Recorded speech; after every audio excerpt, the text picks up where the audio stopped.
2025년 세계 무역의 판도가 흔들리고 있습니다. 미국이 먼저 던진 돌멩이가 다시 미국을 향해 되돌아오고 있기 때문입니다. 그 시작은 다름 아닌 트럼프 행정부가 꺼내든 초강수 관세 폭탄이었습니다. 트럼프 대통령은 미국 산업을 지키겠다는 명분 아래 자국과 경쟁하는 모든 국가들을 상대로 관세라는 무기를 휘둘렀습니다.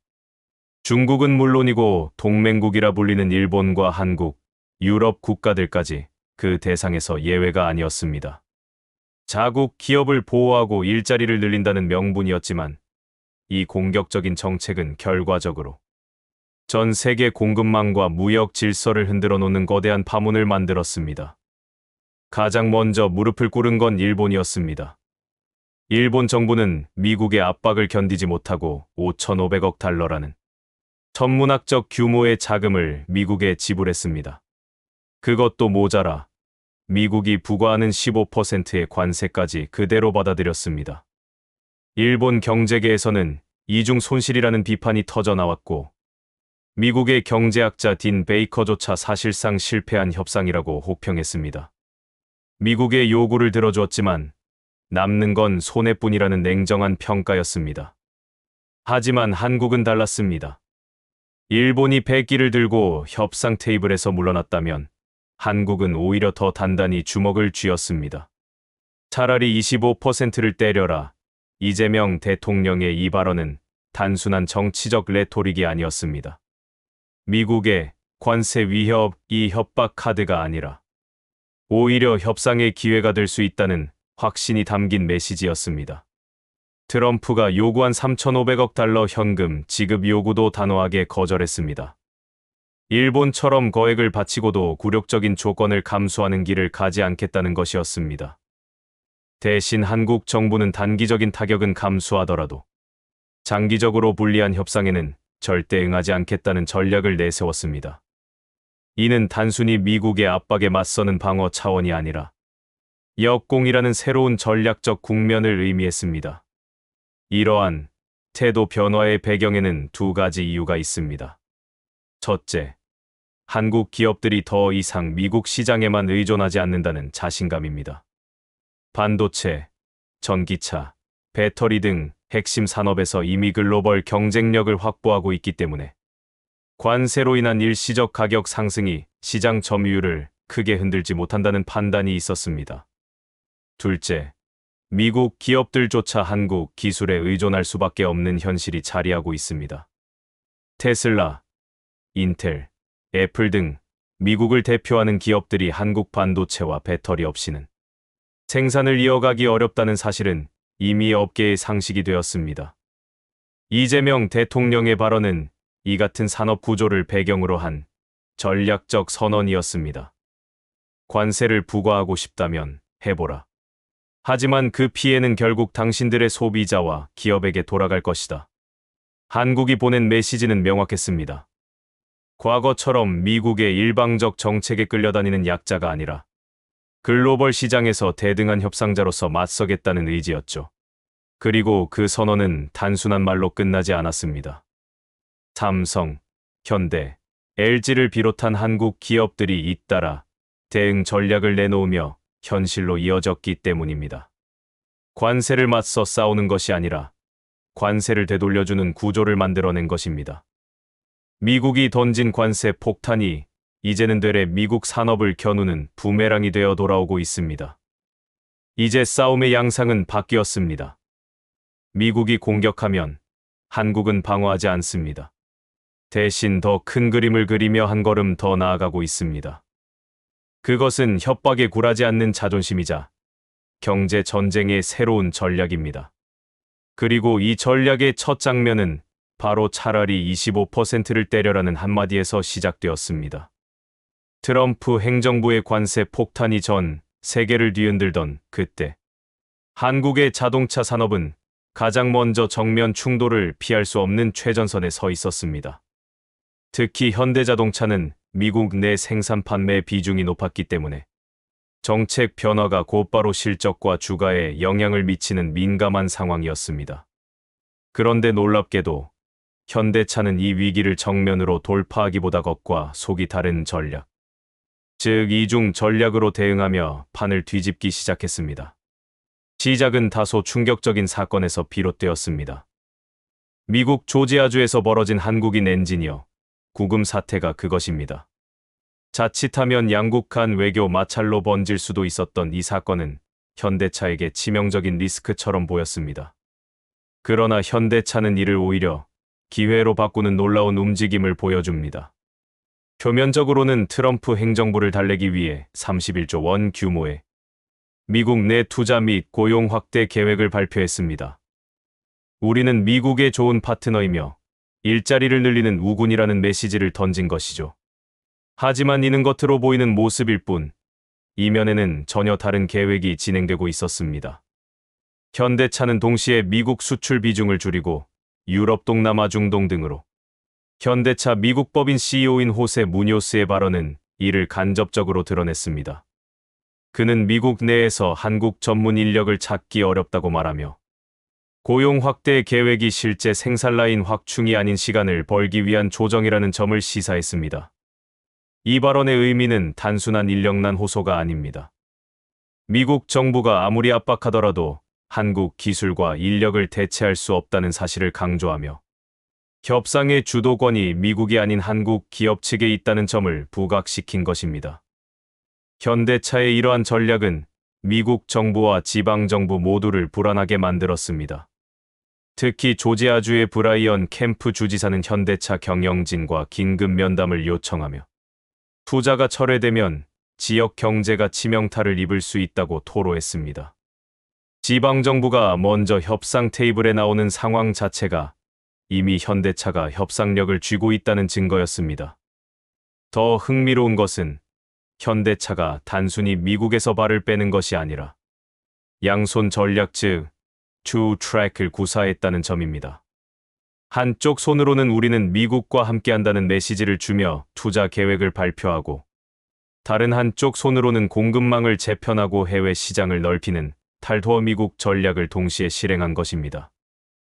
이중 전략은 관세를 회피하는 소극적 대응이 아니라 향후 미국 시장이 닫혀도 버틸 수 있는 독립적 경쟁력 확보라는 장기 전략이었습니다.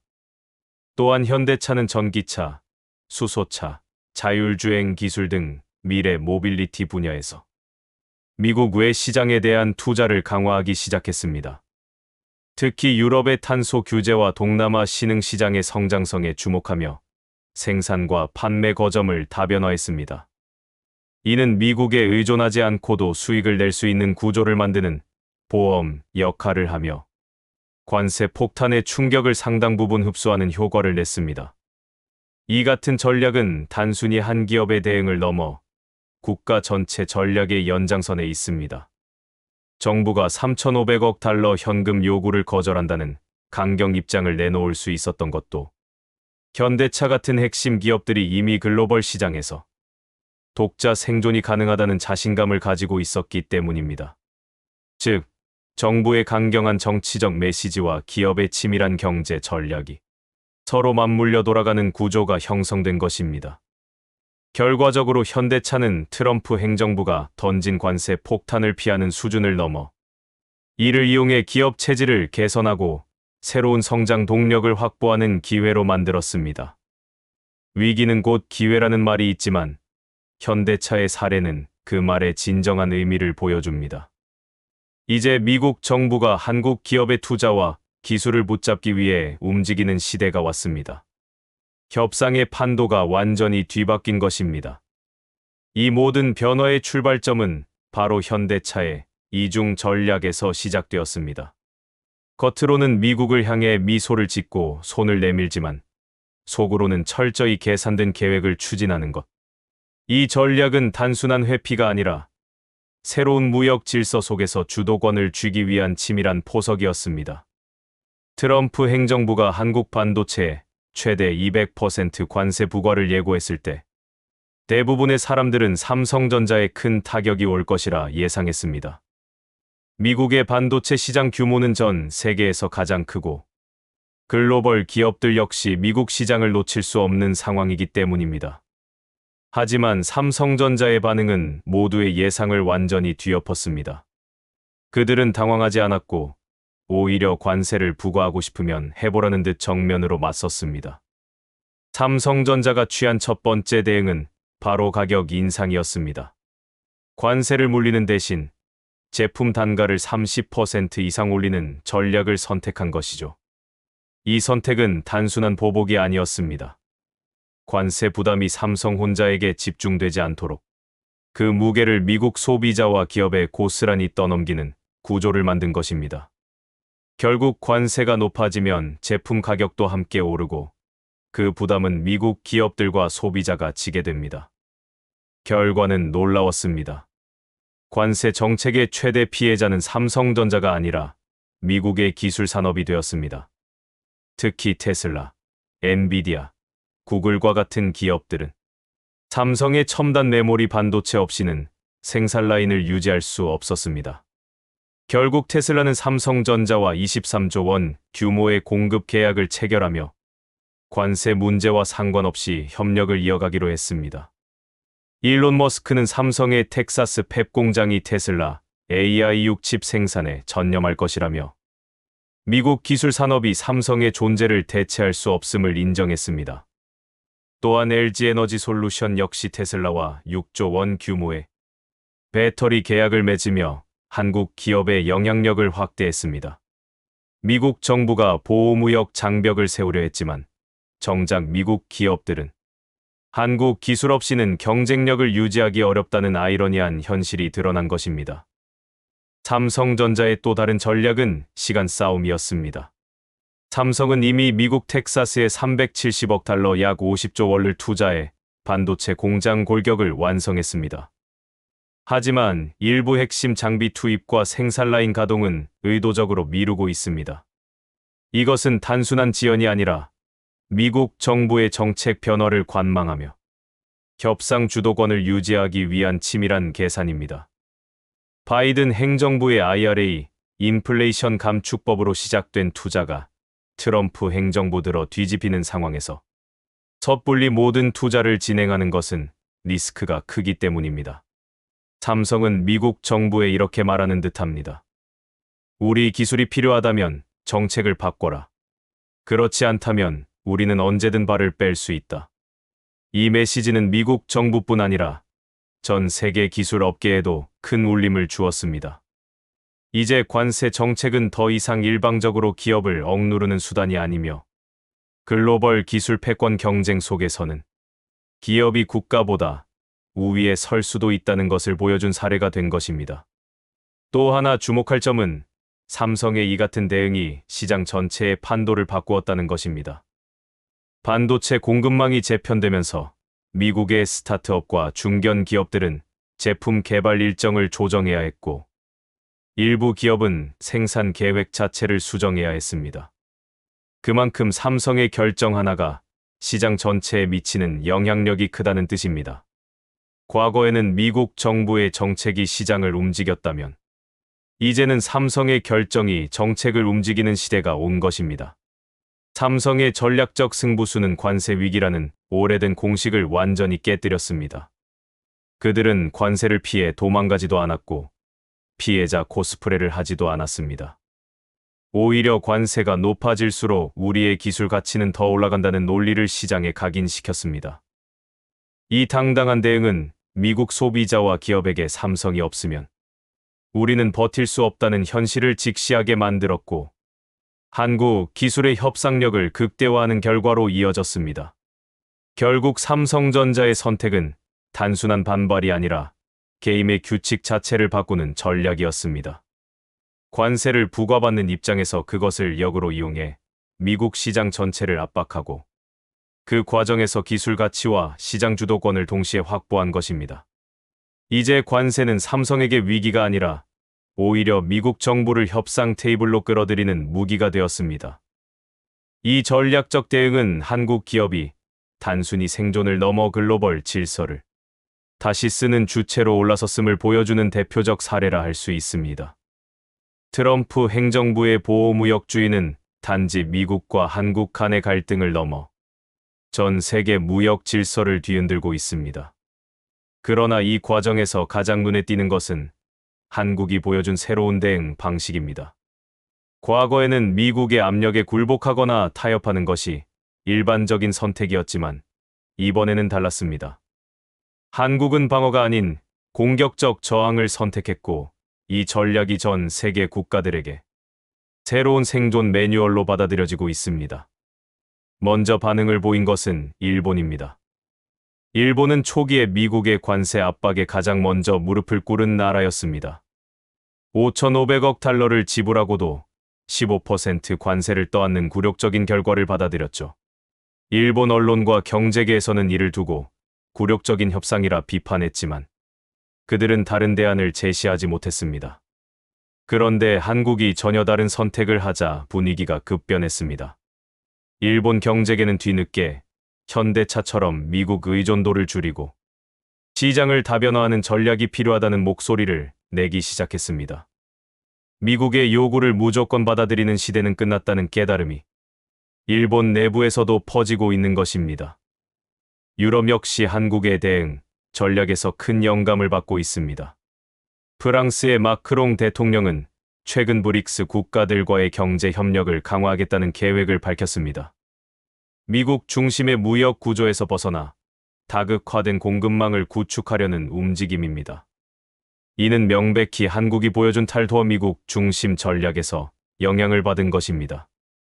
독일과 이탈리아 등 유럽의 주요 제조업 국가들도 자국 내 생산 확대와 아시아 시장 개척을 동시에 추진하며 미국 의존도를 줄이는 전략을 검토하고 있습니다. 세계 언론도 한국의 대응을 주목하고 있습니다. 파이낸셜 타임스는 사설에서 한국이 단순히 미국의 압박을 버티는 것을 넘어 글로벌 무역 질서 재편을 주도하고 있다고 평가했습니다. 니혼게이자이 신문 역시 한국 기업들의 전략적 선택이 일본 경제계의 사고방식을 근본적으로 바꾸고 있다고 보도했습니다.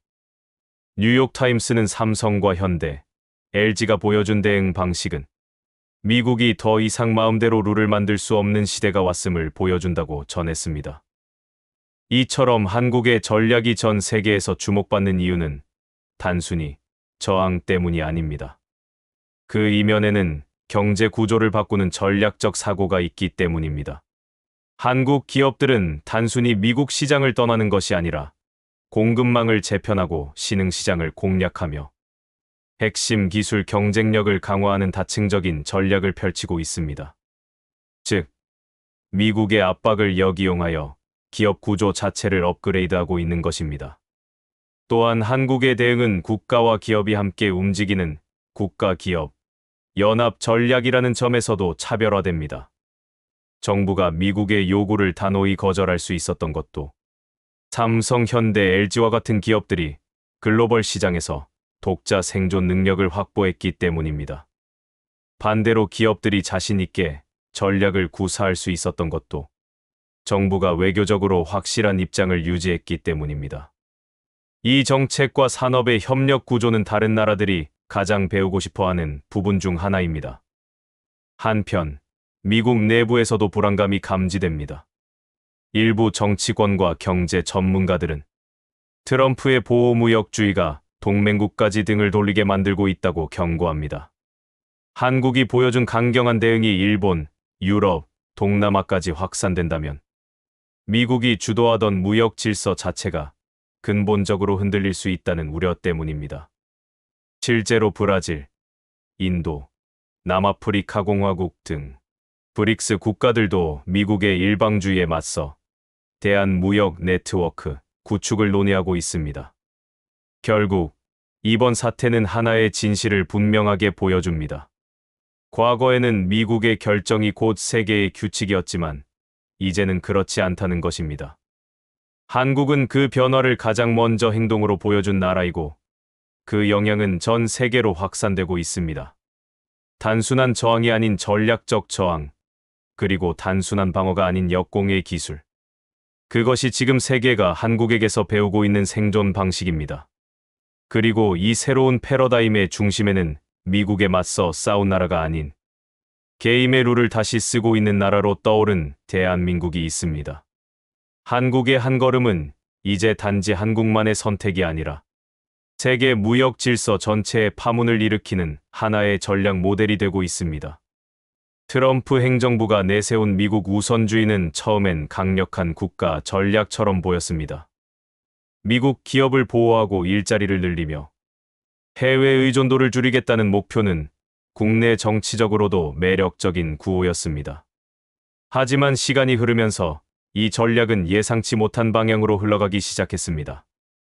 의도했던 강한 미국이 아니라 오히려 고립된 미국으로 변질되고 있는 것입니다. 한국을 비롯한 여러 나라들이 미국의 일방적 정책에 맞서기 시작했고, 그 결과 미국은 자신이 만든 판에서 오히려 불리한 입장에 서게 되었습니다. 대표적인 사례가 바로 반도체와 전기차 산업입니다. 미국은 한국을 압박하면서도 동시에 한국 기술 없이는 버틸 수 없는 구조에 갇혀버렸습니다. 테슬라가 삼성전자, LG에너지솔루션과 총 29조 원 규모의 공급 계약을 체결한 사실만 봐도 그렇습니다.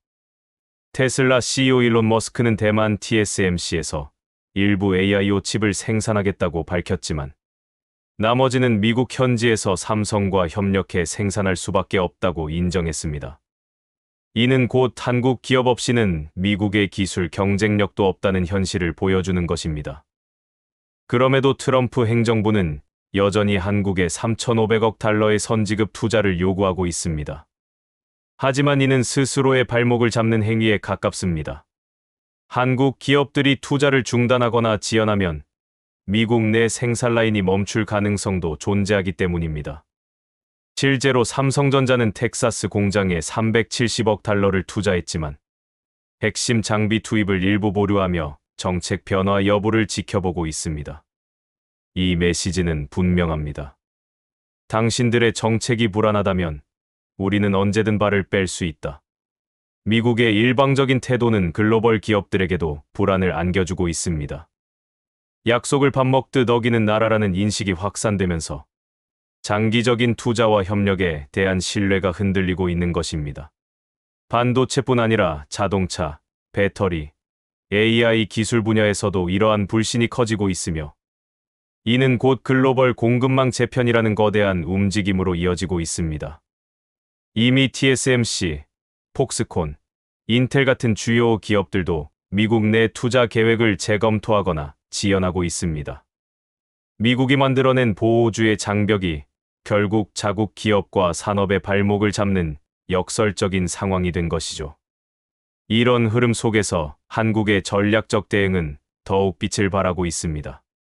과거라면 미국의 정책 변화에 끌려다니는 입장이었겠지만 이제는 협상의 주도권을 쥐는 위치로 올라섰습니다.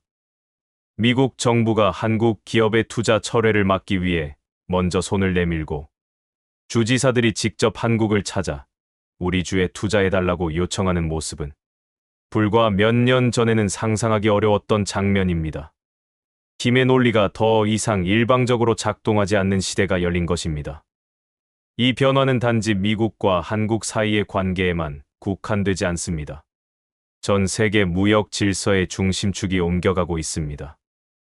미국 중심의 일극 체제가 흔들리고 한국, 유럽, 브릭스 국가들이 다극적 질서를 형성하며 포스트 미국 시대를 준비하고 있습니다. 이 흐름 속에서 한국의 존재감은 더욱 커지고 있습니다. 단순히 한 나라의 대응을 넘어 글로벌 무역 질서 재편의 핵심 플레이어로 자리 잡은 것입니다. 결국 트럼프 행정부가 의도했던 미국 우선주의는 아이러니하게도 미국 고립주의로 귀결될 위험에 처했습니다. 한국 기업들의 전략적 대응은 이제 단순한 생존을 넘어 세계 경제의 규칙이 더 이상 한 나라의 힘으로 결정되지 않는다는 것을 상징적으로 보여주고 있습니다. 과거 미국이 규칙을 만들고 나머지 나라들이 따르던 시대는 끝났습니다. 이제는 기술력과 전략, 협상력이 세계 질서를 이끌어가는 시대입니다. 그리고 이 거대한 전환의 한가운데에서 한국은 더 이상 미국의 협상 상대국이 아닙니다. 게임의 룰을 다시 쓰는 새로운 주체, 세계 경제의 룰메이커로 자리매김하고 있는 것입니다. 미국이 던진 관세 폭탄은 결국 한국을 위협하지 못했고 오히려 세계 경제의 권력 구조를 바꾸는 촉매제가 되었습니다. 이것이 바로 미국 우선주의가 만든 자충수즈 총석이며 동시에 새로운 질서의 시작입니다.